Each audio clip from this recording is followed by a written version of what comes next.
আমার এক মাস্টারমশাই কোনো দিন কারোর গায়ে হাত তুলতেন না। সেই তিনি একবার মেজাজ হারিয়ে একজন ছাত্রকে চড় মেরে ফেলেছিলেন। স্কুল ছুটির পর নিজে সেই ছাত্রকে নিয়ে গিয়ে দোকান থেকে মিষ্টি কিনে খাইয়েছিলেন। মনে পড়ছে আরো একজনের কথা। বাড়িতে সব সময় কয়েকটা বাড়তি ছাতা রাখতেন। বৃষ্টির দিনে টিউশন পড়তে আসা ছাত্রছাত্রীদের জনে জনে জিজ্ঞাসা করতেন ছাতা আছে কিনা।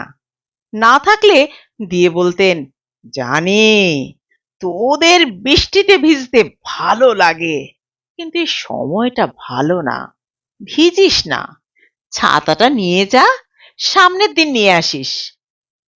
মফস্বলের এক অতি প্রবীণ মাস্টারমশাইকে রোগ শয্যায় কি করতে ইচ্ছে করছে জিজ্ঞেস করায় প্রিয় ছাত্রের নাম ধরে বলেছিলেন, ওকে দেখতে খুব ইচ্ছে করছে।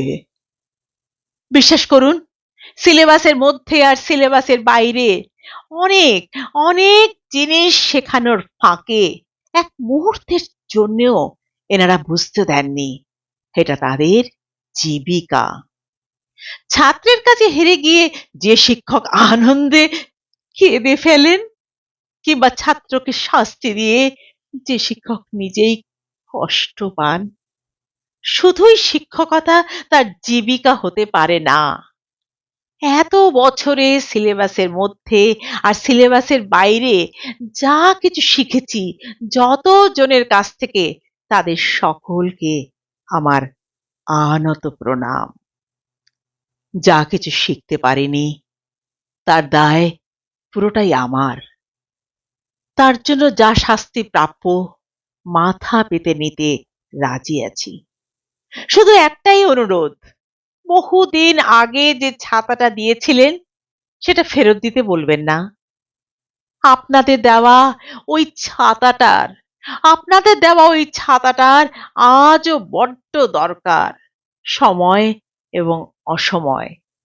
শুধু ওই ছাতার আশ্রয় পেতেই সারা জীবন আপনাদের ছাত্র হয়ে থাকবো।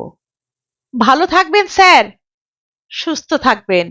আপনারা সবাই সুস্থ থাকবেন।